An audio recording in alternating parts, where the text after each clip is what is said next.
Bride of the Monster, 1955, follows the wild adventures of Dr. Vornoff, Bela Lugosi, a man with a dream.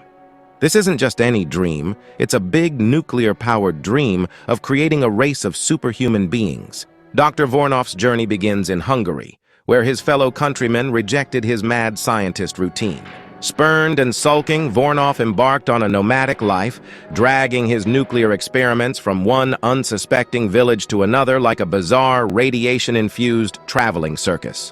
Wherever he went, monsters weren't far behind. In Dr. Vornoff's current mansion resides one of his mutations, a giant octopus that kills people.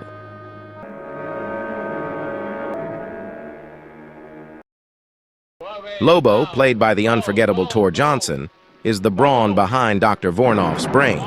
If Dr. Vornoff is the mad scientist with big dreams and questionable ethics, then Lobo is his loyal, lumbering sidekick with a talent for heavy lifting and a knack for finding volunteers for nuclear experiments.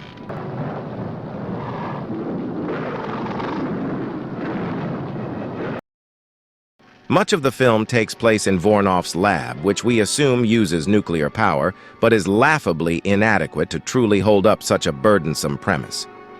Dr. Vornoff's experiments haven't been going so well because all his human guinea pigs, whom Vornoff wants to turn into Hulk-like figures with amazing strength, keep dying. Evidently, the janky equipment and the light on the forehead are too much for them.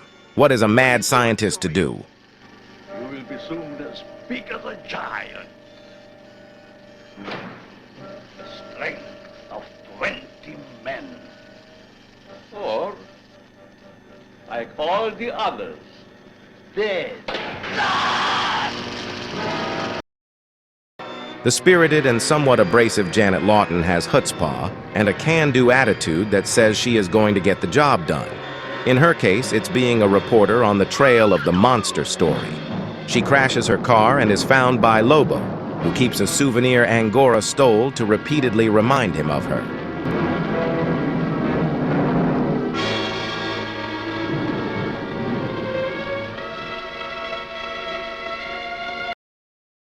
There definitely seems to be some mixed messages from Dr. Vornoff to Janet Lawton. On the one hand, he has Lobo bring in a tea service for her, but Lobo has other ideas as he strokes the swath of Angora he took. On the other hand, Vornoff, used to dealing with monstrous appetites, gets the whip, which is never very far away, and uses it to control Lobo. I said get out!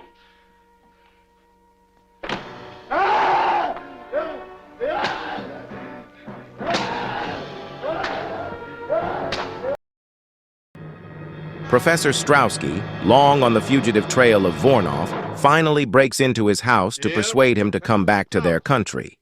In passing, Strowski not only mentions the correctness of Vornoff's thinking, but also casually mentions Loch Ness and the monster there, as if it too were created by Vornoff's experiments.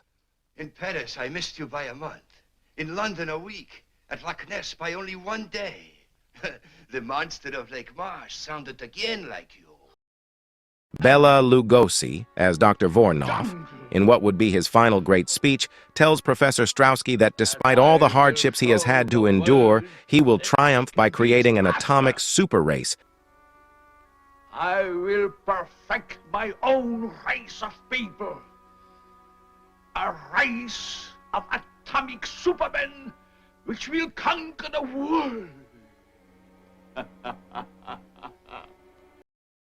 Drawing on his iconic performances in Dracula and White Zombie, Lugosi employs his signature hand gestures and piercing gaze to exert his sinister influence.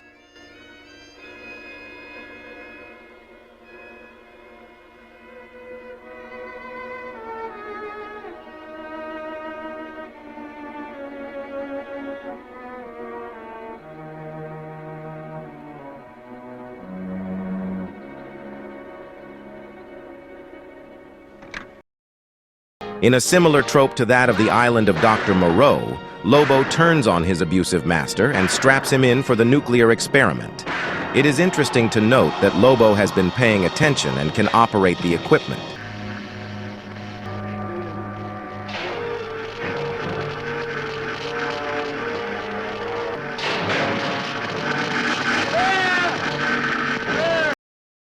Lobo is able to accomplish something that Dr. Vornoff could not do. He makes Vornoff into a bigger and stronger version of himself. Then, a WWE SmackDown occurs, which is appropriate because Tor Johnson was a former wrestler.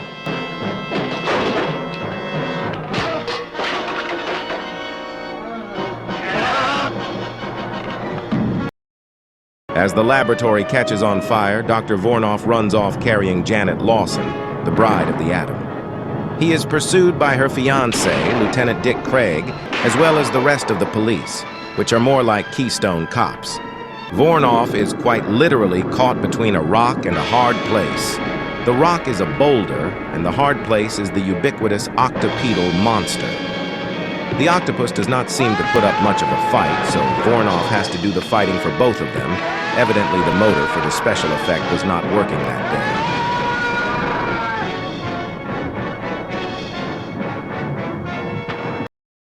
day. Now you will be forgiven for thinking that is the end of the film, but this is an Ed Wood production after all.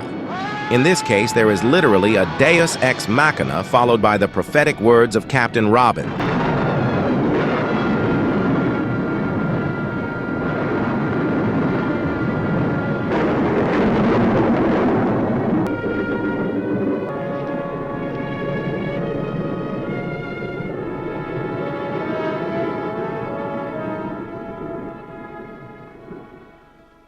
He tampered in God's domain.